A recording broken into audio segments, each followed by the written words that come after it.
शत्रूचा हल्ला कधी होईल सांगता येत नव्हतं. अशा वेळीच मावळ्यांना पटकन तयार होणारं, पोटभर आणि ताकद देणारं अन्न हवं होतं आणि ती म्हणजे पिठलं भाकरी. कल्पना करा, स्वराज्यावर संकट आले आहेत.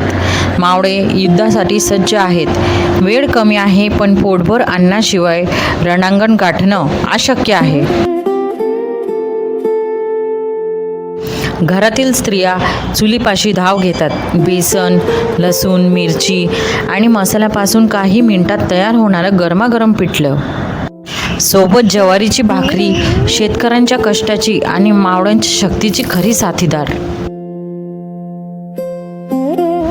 साधेपणातली समृद्धी म्हणजे शिवकालीन खाद्य संस्कृती.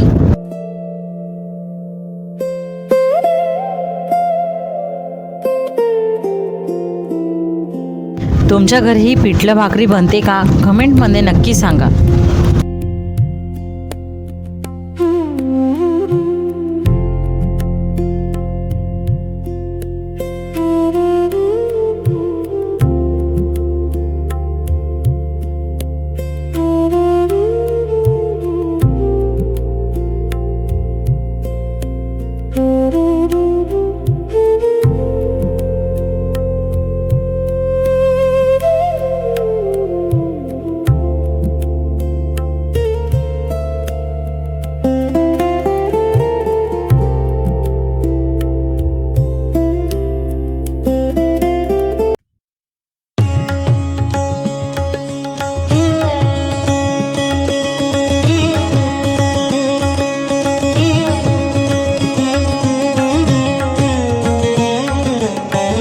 अशाच रेसिपीज बघण्यासाठी आम्हाला लाईक करा, शेअर करा आणि सबस्क्राईब करा.